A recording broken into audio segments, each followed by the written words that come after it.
शांति 11 मार्च 2023। बाबा के महावाक्य।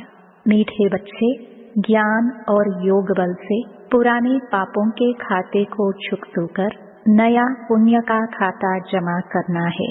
योग बल से एवर हेल्दी वेल्दी बनना है।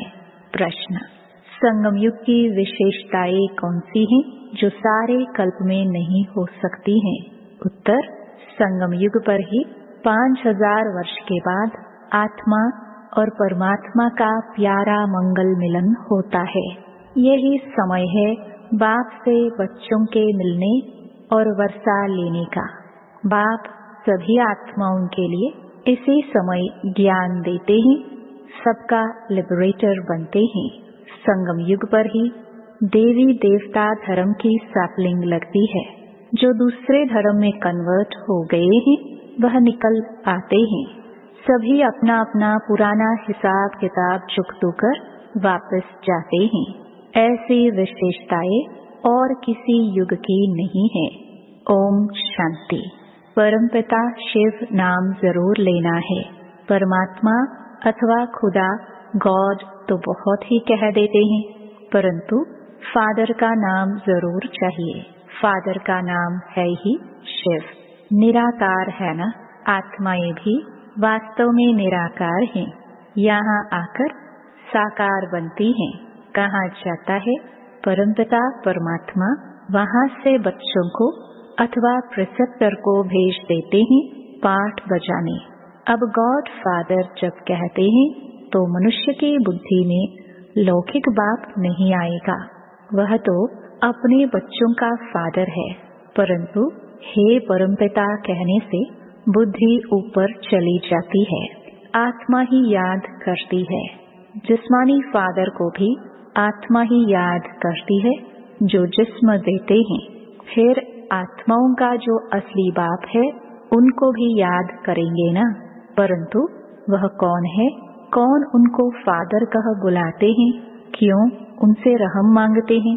वह सबका बाप है। यह तो सब जानते हैं, लेकिन अगर सब बाप ही बाप हैं तो फिर यह पुकार सिद्ध नहीं होती है। कहते हैं परमात्मा ने ही सब कुछ दिया है। यह बच्चा भी परमात्मा ने दिया है, तो गॉड को जरूर याद करते हैं, पुकारते हैं आकर के हमको पावन बनाओ, लिबरेट करो इन दुखों से। तो जरूर कहाँ तो ले जाएंगे ना। सभी को लिबरेट कर शांति धाम व सुखधाम में ले जाते हैं। कल्प कल्प के संगम युग पर ही आते हैं। ऐसे नहीं बीच में आते हैं। सबको ले जाने तब आएंगे जब नाटक पूरा होना है। बाप कहते हैं मैं एक ही बार आता हूँ, मुझे कोई घड़ी घड़ी आना नहीं पड़ता है।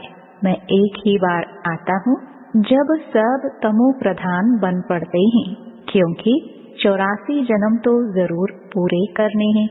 अगर पहले आऊं तो 84 का चक्र पूरा हो ना सके। चक्र का पूरा अंत आना चाहिए ना। जब आना होता है तब फिर बच्चों का आकर पहले पहले बाप बनता हूँ, फिर टीचर सतगुरु भी बनता हूँ। बाप जन्म देते हैं, टीचर शरीर निर्वाह अर्थ शिक्षा देते हैं और गुरु किया जाता है सदगति के लिए। गुरु यहाँ ही किए जाते हैं। सतयुग में कोई गुरु नहीं करते हैं, वहाँ बाप और टीचर होते हैं। ऐसे नहीं कि बाप टीचर बन पढ़ाते हैं, बाप अलग टीचर अलग होते हैं। यहाँ यह बाप टीचर गुरु एक ही है। तुम बच्चों को एडॉप्ट किया है। तुम हो मुख वंशावली, फिर चाहिए पढ़ाई। तो सारी सृष्टि चक्र के आदि मध्य अंत का राज समझाते हैं। ड्रामा के मुख्य क्रिएटर, मुख्य एक्टर कौन कौन है, सारे विश्व के चक्र की नॉलेज बताते हैं। मूल वतन, सूक्ष्म वतन, स्थूल वतन का सारा समाचार बताते हैं। यह सारा चक्र कैसे फिरता है। पहले पहले नई दुनिया में कौन कौन आते हैं। पहले पहले तो बच्चों को यह जानना चाहिए कि वह हमारा बेहद का बाप है। यह ब्रह्मा भी कहते हैं हमारा बाप यह शिव है। ब्रह्मा वल्लभ शिव। शिव बाबा भी कहते हैं यह ब्रह्मा बच्चा है, मुझे इनमें प्रवेश करना है, तो मैंने इनको अडॉप्ट किया। पहले इनका नाम असुल लेकराज था, फिर ब्रह्मा नाम रखा है। मैंने इनको अपनाया है। मनुष्य बाबा बाबा कहते हैं, परंतु बिगड़ जाने शिव के चित्र के आगे जाते हैं, परंतु वह हड्डी दिल से समझते नहीं है कि यह हमारा बाप है। लौकिक बाप का अगर कोई चित्र देखते हैं तो झट कहेंगे यह हमारा बाप है। शिव के आगे वह हड्डी नहीं निकलेगा। भले उनको परमात्मा समझते भी हैं, परंतु उस रुचि से हड्डी जिगरी नहीं कहेंगे कि हमारा बाप है। सिर्फ वंदना करते हैं भक्ति मार्ग की रस्म अनुसार। उनसे प्राप्ति क्या होती है वह बुद्धि में आएगा नहीं। यह बाप बैठ समझाते हैं। निश्चय करने के लिए पॉइंट्स तो बहुत देते हैं, परंतु बच्चे भूल जाते हैं। सभी धर्म वालों के लिए यह ज्ञान है, चाहे मिलिट्री का हो चाहे सिविलियन हो, ज्ञान सबके लिए है। तुम बच्चे जानते हो शिव बाबा हमारा बाप, टीचर, सतगुरु है। यह हमारा बहुत पुराना मिलन है। 5000 वर्ष के बाद आए हैं। इसे आत्माओं और परमात्मा का प्यारा मंगल मिलन कहते हैं। परमपिता परमात्मा आकर सभी आत्माओं से मिलते हैं। इस समय ही सबका लिबरेटर बनते हैं। सभी तो शिक्षा नहीं लेंगे, शिक्षा वह लेंगे जो देवता बनने वाले होंगे। मनुष्य सृष्टि का इतना बड़ा झाड़ है, इनसे सैपलिंग लगाते हैं। आज गवर्नमेंट भी किस्म किस्म की सैपलिंग लगाती रहती है। बाबा भी सैपलिंग लगाते हैं। फिर जो इस कुल के हैं वह निकल आते हैं। जो देवी देवता धर्म वाला वह इस फाउंडेशन वाला होगा, उनका ही सैपलिंग लगता है। तुम असुल देवी देवता धर्म के हो, फिर और धर्म वालों का भी सैपलिंग लगेगा। जो कन्वर्ट हो गए होंगे वह निकल आएंगे। किस्म किस्म के मुसलमान, पारसी आदि आते हैं ना, अपने देवी धर्म के झाड़ की ही सैपलिंग लगती रहेगी। अब तुम बच्चे प्रैक्टिकल में समझते हो, वह एक ही बाप हमारा बाप, टीचर, सतगुरु है। मनुष्य तो कहेंगे बाप ने हमको जन्म दिया, फिर फलाने टीचर ने पढ़ाया, फिर पिछाड़ी में गुरु करते हैं। कोई नहीं भी करते हैं। हर एक की अपनी अपनी मान्यता है। कोई न कोई का सिमरन जरूर करते हैं। बाप को याद करेंगे, वह कोई मित्र संबंधी को याद करेंगे। अब तुमको और सबकी याद भूल एक बाप को ही याद करना है। वही सत्य बाप, सत्य टीचर, सतगुरु है। सचखंड की स्थापना करने वाला है। सारे सृष्टि के आदि मध्य अंत के चक्र की हिस्ट्री ज्योग्राफी बताते हैं। हम स्वदर्शन चक्रधारी बने हैं तो जरूर चक्र याद करना पड़े। यह सृष्टि का चक्र कैसे फिरता है, शुरू से अंत तक चक्र को जानते हो, और यह कल्प के संगम युग पर ही जान सकते हो। बीच में तो कोई जान ना सके। बाप पढ़ाते ही हैं कल्प कल्प कल्प के संगम युग पर। सारे वर्ल्ड की हिस्ट्री ज्योग्राफी का राज और कोई भी समझा ना सके, बाप ही समझाते हैं। बाप द्वारा तुम स्वदर्शन चक्रधारी बन चक्रवर्ती राजा बनते हो। वहाँ यह नॉलेज फिर गुम हो जाती है। नाटक पूरा हुआ, फिर आत्मा के अंदर जो पाठ है राजाई का वह शुरू होगा। इस समय तुम्हारा पाठ है सीखने का। बाबा का आना, बच्चों को नॉलेज सिखलाना, ऊंच पद प्राप्त कराना अभी का पाठ है। पद प्राप्त कर लिया फिर खत्म। फिर यह सृष्टि चक्र की नॉलेज प्राय लोप हो जाती है। कोई भी मनुष्य को इस सृष्टि चक्र का नॉलेज नहीं है। सन्यासी तो चक्र को मानते ही नहीं।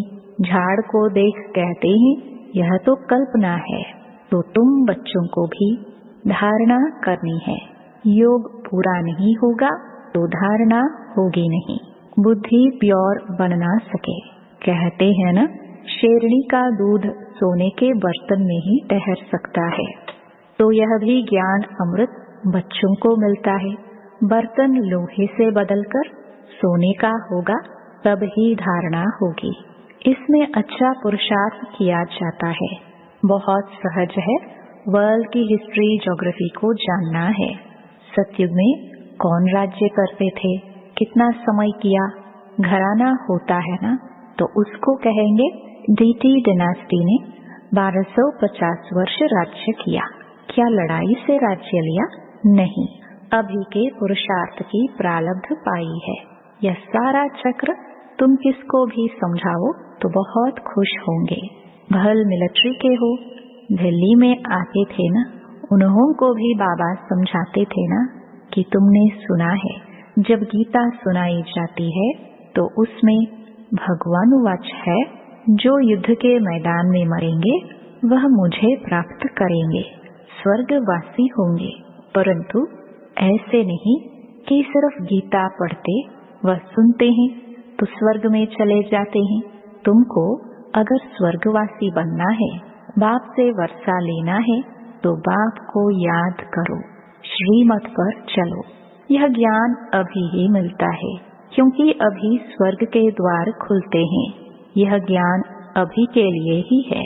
शिव बाबा को याद करने की प्रैक्टिस करनी है। अभी बेहद का बाप समझाते हैं, मुझे याद करो। उस गुरु के बदले एक शिव बाबा को याद करना पड़े, मेहनत है। वह बाप सभी का एक ही है, उस द्वारा ही स्वर्ग का वर्षा मिल सकता है। शांति सुख का वर्षा उनसे मिलता है। यह समय है ही बाप द्वारा बाप से मिलने का अथवा वर्षा पाने का। सतयुग में था ही एक धर्म, तो अनेक धर्म विनाश और एक धर्म की स्थापना का काम परमपिता परमात्मा का ही है, दूसरा कोई कर ना सके। जो बाप द्वारा पढ़ते हैं, राजयोग सीखते हैं, वह स्वर्ग में चले जाते हैं। तुम जानते हो अब कलयुग का अंत है, महाभारी लड़ाई भी सामने खड़ी है। जो पढ़ेंगे वही पद पाएंगे, बाकी सब हिसाब किताब चुकतो कर वापस चले जाने वाले हैं। तुमको अभी प्रैक्टिकल में अपने पापों का खाता चुकतो कर और पुण्य का खाता जमा करना है। जितना जितना ज्ञान और योग में रहेंगे तो पुराना खाता भस्म हो नया जमा होता जाएगा। योग बल से तुम्हारी आयु बढ़ेगी, तुम एवर हेल्दी वेल्दी बनते जाएंगे। ज्ञान और योग से दोनों मिलते हैं। यह तुम्हारे लिए हॉस्पिटल भी है तो कॉलेज भी है। वास्तव में सच्ची सच्ची यूनिवर्सिटी यह है। गवर्नमेंट की जो यूनिवर्सिटी हैं उनको यूनिवर्सिटी नहीं कहेंगे। यूनिवर्स तो सारे विश्व को कहा जाता है, उसमें विश्व की नॉलेज कोई है नहीं, वह सब है हद की। कितनी हदें डाल दी हैं। यूनिवर्सिटी को हिंदी में कहा जाता है विश्वविद्यालय। सारे विश्व से कोई भी आकर पढ़े, उस यूनिवर्सिटी में तो ऐसा हो ना सके। यहाँ कोई भी आकर पढ़ सकते हैं। विश्व का रचयिता ही यह विश्वविद्यालय स्थापन करते हैं। हम लिखते भी ऐसे हैं। अब विश्वविद्यालय या यूनिवर्सिटी में फर्क क्या है? वह हिंदी, वह अंग्रेजी अक्षर है। यह विश्व के रचयिता ने विश्वविद्यालय रचा है, जहाँ बाप मनुष्य को देवता, राजाओं का राजा बनाते हैं, लिबरेट करते हैं। श्रीमत तो मिलती है, परंतु आसुरी मत वाले श्रीमत को भी मानते नहीं। यहाँ इस श्रीमत से कितना श्रेष्ठ बनते हैं।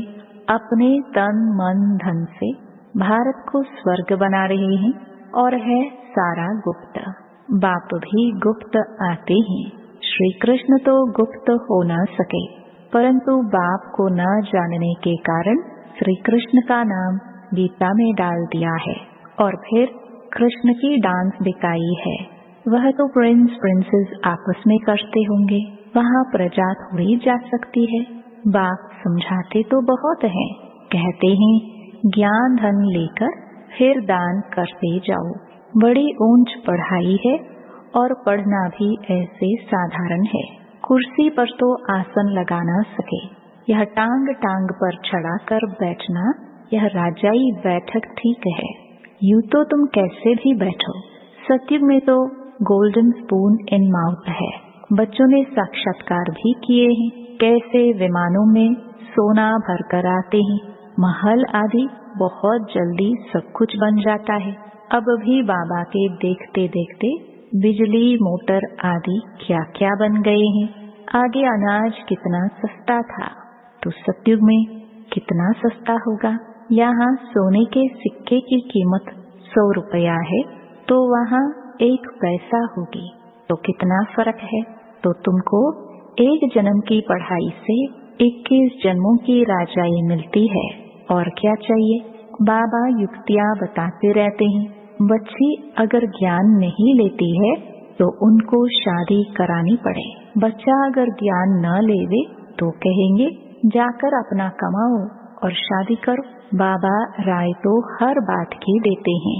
शादी पर जाना है तो सिर्फ फल लेकर शिव बाबा को याद कर खाएंगे तो वह पवित्र बन जाएगा। अच्छा, बाप दादा के मीठे मीठे सिखिलदे ब्राह्मण कुलभूषण स्वदर्शन चक्रधारी नूरे रत्नों प्रति याद प्यार और गुड मॉर्निंग। रूहानी बाप की रूहानी बच्चों को नमस्ते। धारणा के लिए मुख्य सार। पहला, बाप से जो ज्ञान धन लिया है उसका दान करना है। गुप्त रीति से पढ़ाई पढ़कर 21 जन्मों की राजाई लेनी है।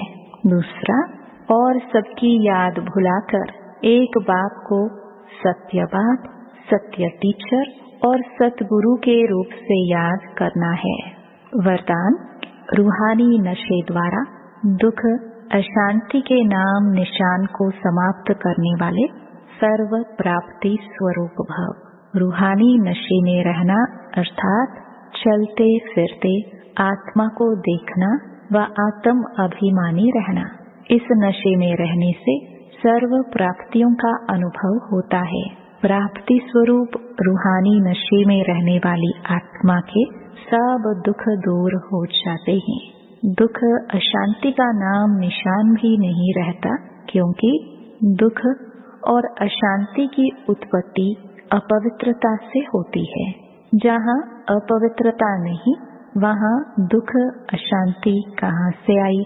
जो पावन आत्माएं हैं उनके पास सुख और शांति स्वतः ही है। स्लोगन, जो सदा एक की लगन में मगन है वही निर्विघ्न है। ओम शांति।